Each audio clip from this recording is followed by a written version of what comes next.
Welcome to the Bravely Connected podcast. I'm your host, Connie Jakab. This is the last podcast of this season.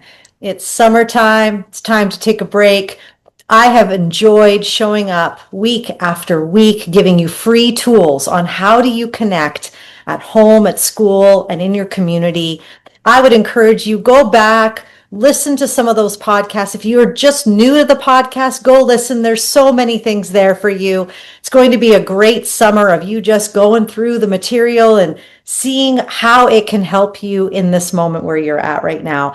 But for this last podcast episode, I want to give you tools for your own belonging, because what I have found in my work is that it's great to be able to create community. But if we don't know as individuals that we belong, if we don't have an inner belonging resilience in ourselves, we often destroy community rather than create it. We don't know how to parent because we expect our children to make us feel worthy. We expect our spouses or our partners to do that for us. And so without a deep-rooted sense of our own inner belonging, we cannot create connection. The first place to be bravely connected is to yourself. This is a course that I did a couple of years ago, and I hope you enjoy. And I can't wait to see you in the fall. Keep being brave. Hi, everyone. My name is Connie Jakab, and I am thrilled that you are taking a brave journey for yourself. Right now, this isn't about being a better parent, being a better teacher, being a better leader. This is about you, just being a better person and taking that, finding your brave belonging journey with me. And where I want to take you in these modules is I want to take you on a deep journey, of course, leading and journeying alongside of you with how I've done this and walking alongside of you and supporting you in the best way I can. And so in this course, there's a video, there's 45 audios. And what those are for is just daily reflection. Those are little things to listen to in the morning or at night, whenever you have quiet time. I've given you a PDF journal with this, and all you have to do is just sit down and process. There's no right or wrong way to do this. This is all about you finding out that you are brave and that you belong. And when you find out that you're brave and that you belong, you'll find that your relationships improve. Your ability to dream and create and do the things that you've always wanted to do, they actually become more possible. You're able to live the life that you've always wanted when you know that you're brave and when you find that inner belonging. What I want to do is I want to give you a little tip and a little tool on how you can manage your inner world. In my book, Bring Them Closer, either for parents or for teachers, you'll find that what I talk a lot about is peace in my heart translates to peace in my home or peace in my class or peace in my environment. Well, how do you find that? How do you do that? One of the ways that I evaluate my inner world is by asking myself 3 questions. Number 1, what is my resting emotional state? Now, some of you have never maybe even thought about emotions before, or when you did think about them, they got overwhelming, or you've had perceptions of people who are emotional, and you just think, no, we are not going there. Well, I want you to think of it in terms of you are an emotional being. A lot of us talk about mental health, but really our mental health is affected by our emotional well-being, our physical well-being, our relational well-being. We are so interconnected as people. So to deny yourself of emotions is actually denying you of a big part of your humanity. So we all have resting emotions. We feel all kinds of things all day, but I'm talking about what you feel mostly these days. Don't think about 5 years ago. Don't even think about last week. This week, what has been my resting emotional state? You may not know. It might take a little while to figure out. But for example, for me, when I was going through the crisis with our son, I felt a lot of overwhelm. I felt a lot of despair. Second question is, if that emotion was a sentence, what would it say? That's your thoughts. So, for example, in that time of crisis with my son and I felt despair, what it sounded like as a sentence in my mind is, I can't do this. I'm not a good enough parent. If I was a better mom, my son wouldn't be in this place. That's what it sounded like. So I'm identifying emotion, I'm identifying thought. And then the third question is what behaviors are coming out as a result of that? What's happening in my behaviors? Because remember, behavior is communication. And so if I think about what I feel and what I think, it often comes out in my behaviors. And if I can think about those three things, I've just coached myself through my inner world. And guess what? It could literally take 3 minutes. I can do it on the drive to work. I can do it on a walk. I can literally do it in the washroom. I can do it wherever. It doesn't have to be complicated, and I don't have to make this a long, drawn out emotional experience. It's just facts. And what happens when I do this is it organizes my brain. A lot of us don't realize how much our sense of bravery and our sense of belonging is connected to our ability to know what's going on in our inner world. And our inner world is made up of emotions, thoughts, and behaviors. The fourth and final question, which is what strength is rising despite how you feel, what you're thinking, and your behaviors. Because guess what? As much as there might be things that aren't always so great, there's always strength. And finding out what's strong about me anchors me. Because if we're always just thinking about what's wrong with us, well, it's no wonder we're struggling. So think about what's right. Think about what strength is rising there. Our heart wounds, the things that might have come up, happen when we've reached out for connection and we didn't get it. If we're looking for rejection, we will always find it. Rejection is everywhere. Not everyone is going to like you. And we all know this in our heads, but to actually really know it, it's quite challenging. And when it comes to finding our own brave belonging, we need to come to terms with who we are. But there's a big difference between fitting in and belonging. Big difference. Brene Brown talks a lot about this in her fascinating, amazing book, Braving the Wilderness, one of the best books I've ever read. I read it a couple of times a year. When it comes to finding your brave belonging is understanding that you're not for everyone, and that's okay. Not everyone is your flavor. And so when we think about our relationships, they form us more than anything. You can recite mantras, you can meditate, you can do all kinds of things to better yourself. You can even do my little 4-part exercise and coach yourself in your emotions, thoughts, behaviors, and strengths. But here's the thing, if the people who are around us are bringing us down, we're always going to find ourselves in places and in areas that we never wanted to be. We're always going to feel like we have to show up and fit in the way everybody wants us to. And so when it comes to finding your brave belonging, it's really important to be thinking about, who am I? Nobody gets to tell you who you are except for you. You get to tell yourself who you are. You get to show up the way that you've always wanted. That's what I get to do. That's what you get to do. And it's something that we are in control of. So I want to teach you a little something that I do to make sure that the people around me are in their right place. What do I mean by that? Well, if I put my hand on my heart, the people who are the very closest to me, these people are the people who are touching my heart and my soul. These are my inner circle. They're probably less than 5 people. They might be my family, but they might not, because maybe my family isn't actually healthy. Maybe they shouldn't be right next to my heart. So the people who I choose to have right here, these are people who need to feed my soul, who make me better, who have loved me at my very worst moments and my best, and who I in turn do that for them. Little bit outside my heart are people who I like. They like me. You know, they might be my coworkers. They might be people that I see on a regular basis. They're not right next to my heart, but they're pretty close. They're great people. That's good to know who they are. They're not my inner circle, but I like them. And then a little further out from my heart are maybe my acquaintances. Maybe these are my social media friends. I don't really know them. They don't really know me, but I don't necessarily not like them, and I don't necessarily like them. They're just kind of out there. And then the outer rim are people who really need to be as far away from my heart as possible. These are people who are not supposed to have access to the closest part of me because they're not healthy. Maybe they're not bad people, but they're not good for me. And if we can decide who are these people, who are these people, who are these people, and who is supposed to be on the outer rim, what we're going to find is we're going to find that we feel like we belong a lot more.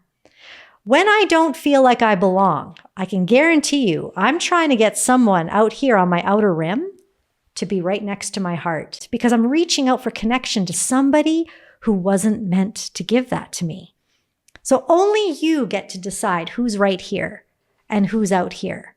And I would encourage you to actually make a list who deserves to be your inner circle and focus on them. Because oftentimes we're looking for the person way out here. We want them to accept us when there's a whole ton of people who love you for who you are. Keep those ones close. If it's one person, awesome. If it's two, great. You don't need a lot. You just need people who are right here. And you'll find your brave belonging increases when these people become very clear to you who they are. It's really important in this journey to not let shame have the final say. You get the final say. And the beautiful thing about going on a journey like this is that when shame comes into the light, like the light is shining on me, it actually dissipates. It disappears. Shame has no power in the light, but it has a lot of power when we bury it, hide it, and keep it in the dark. You owe me nothing.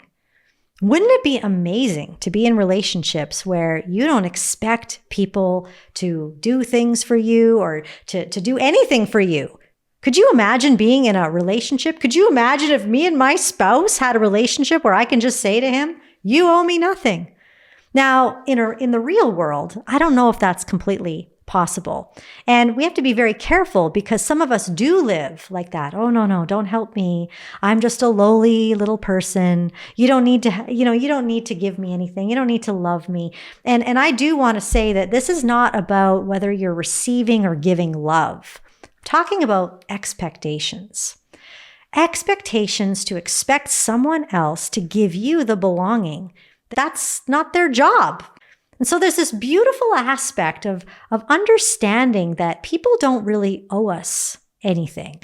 What if I could love with my hands open? What would that look like? What if I actually let go? And I think even when I mention that, I can almost feel, it's interesting how I can almost feel someone through the lens right now going, no, but if I let go, they won't love me. And yet, if we hold on like this, they will run away. If you truly love something, let it go. We've heard this before. And it's interesting how when I've journeyed with friendships and I've really tried to hold on to them, I find that they feel smothered. And so I learned a powerful concept about going from powerlessness as a person to somebody who is powerful. And I got this from a gentleman named Danny Silk, who is a social worker. And what he talks about is a powerful person thinks to themselves, I control me. A powerless person says, oh no, if you're angry, you're going to make me angry. If you make me so frustrated, or it's my job to work harder on you than I'm going to work on myself. And what I found so interesting is this little thing that he talks about, where he talks about when you put a powerless person with another powerless person, you have a very controlling relationship because you have two people who are trying to not take responsibility for their own lives. They're trying to work hard on each other. They're expecting them to give to each other in ways that maybe they haven't even communicated. They're not taking responsibility for their own lives. So there's a lot of control there. Then if you put a powerless person and a powerful person, oftentimes you'll have codependency. That powerless person will consume the powerful person because they will want to suck everything out of them. But when you put a powerful person and another powerful person together in a relationship, whether that be a friendship or an intimate relationship, what happens is that they both take responsibility for their own lives. Now, it was just literally a year ago where I came to this brilliant conclusion that I'm a powerful person who can make powerful decisions for myself. So while my husband's over there doing whatever he's choosing to do, I'm going to do this because I'm not him. If he's choosing to lose his mind over something, well, I'm going to control the only person that I can control, which is me. I'll be over here, and this is how I'm going to do it. This is what I will do in response. I will manage me. You owe me nothing. I owe me everything. So saying to someone, your mood doesn't affect mine, you owe me nothing, that doesn't mean that we're not expecting love. It means that I expect myself to take responsibility for whatever's going on right now. And what's so interesting about this is that as you take responsibility for yourself, your belonging and your sense of belonging goes up. Because now you're not as powerless as you thought. You're not a victim as much as you thought. You actually have a lot of say. Now, it's quite radical what could happen once you start to take responsibility for yourself. Sometimes we end up leaving situations that weren't good for us at all. No one's going to be happy about that. But if you're brave to find your brave belonging, start to take responsibility for your own inner world and watch your sense of belonging go up. Do I feel like I'm a delight? I remember being a little girl, and every day I would wake up, I would always find myself in trouble. I would do something wrong. I would do something or say something I shouldn't have. And I was a pretty good girl. But every day I was in trouble. So I remember one day I woke up and I thought to myself, today I am going to do nothing wrong. Sure enough, 2 hours later from waking up, I was in trouble for something. And I remember thinking to myself, can't I just get this right? I wish that I could be a good girl. And it kind of blows me away now as an adult looking back, because if I could watch myself as a little girl, I would think, there's nothing wrong with you. And I kind of wonder, where did that come from? Why did I think that I was such a bad little girl? And I think it's because I felt like I was delighted in when I was perfect, when I had a good day, when I did something right, because it was celebrated. But when I didn't do something right, I was punished.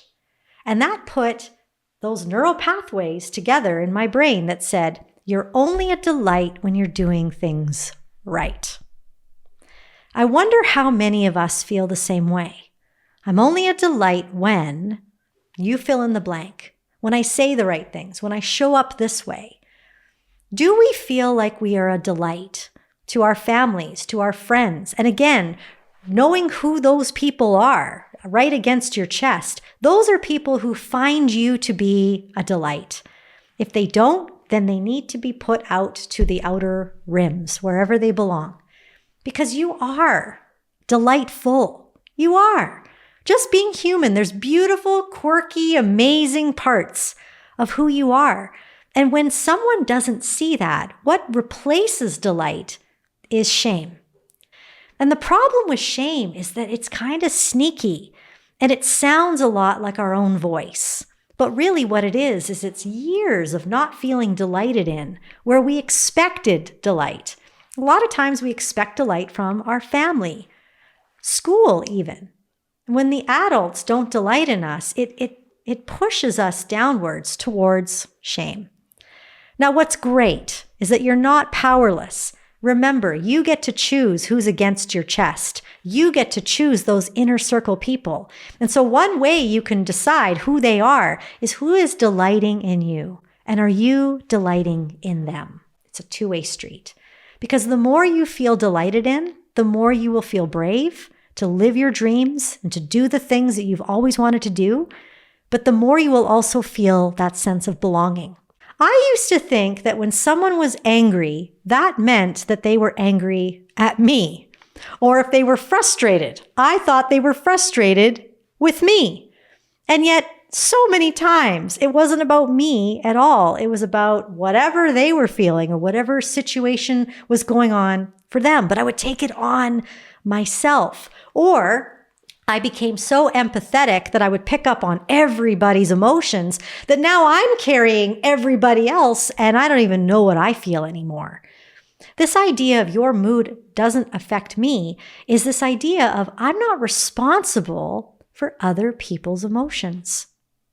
I can catch them and I can release them. They're not mine. If you're sad and I'm your friend, I can sit there with you. I can hold that sadness for that moment. I can listen. I can hear. I can empathize. I can be there for you. But when we're done, I'm not taking it with me. I'm releasing it back. Someone who's angry, it's like I can catch that emotion and go, is this mine? Am I feeling angry? No. Okay. It's not mine. And yet I had no idea that that was even a possibility, because I would take it on and I would personalize it, and I would think that it was all about me when it wasn't. And so this idea of catching and releasing emotion, again, the more emotionally aware you are of your own inner world, the more you can differentiate your mood from someone else. And that's why I do that exercise pretty much daily. What's my resting emotional state? What does it sound like? And what are the behaviors that I'm noticing in myself? So that when I'm faced with somebody else's emotion, thought, behavior, I can go, that is them. That's not me. So the more self-aware I am, the more I can actually be aware to separate myself from other people's emotions. And I can become that powerful person that will manage myself, rather than trying to manage them, or what I used to do, manage everything around them. Oh, don't say that around that person. Don't take that on. Oh, don't move that chair over there. That'll make that person angry. Like I would be constantly just wanting my environment to be perfect so that no one would get upset. And how many of you know that that's not possible? That would cause me a lot of stress. And now I'm not belonging at all. I'm trying so hard to make everything right for everyone else that I'm trying to fit in. I'm trying to fit myself into their world. And when their world would shake, so would I. So honestly, coming back to that first week where we're talking about what's my own emotional state, what does it sound like, and what are my behaviors? The more you can start noticing these things, the more you can change them. Because here's the truth. I could have, when I realized what I was doing, I could have wallowed and thought to myself, oh, I do this all the time. I take on other people's emotions and I'm always trying to make everybody feel all good around me. Oh, why do I do that? But instead, I got curious, started to notice without judgment, and I started to think, how can I manage myself and move myself towards change? And now I can differentiate myself from people's emotions. I manage myself, and I found that my bravery has gone up and my sense of belonging in environments that used to shake my world. But here's something that I want you to think about. Oftentimes we think about what makes me feel joyful. Where will I find my joy? Where will somebody else make me feel joyful about life? And I want to flip that around. And I want to say that the brave belonging and the joy that we all want sometimes goes from looking within to actually looking without, out here. The eyes going from myself to others. What can I do for others? What can I do to notice someone else today? To make someone come alive?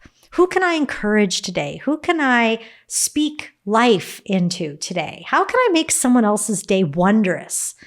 What I have found that anytime I'm really inward and I'm just to myself, and I'm not talking about being introverted or extroverted.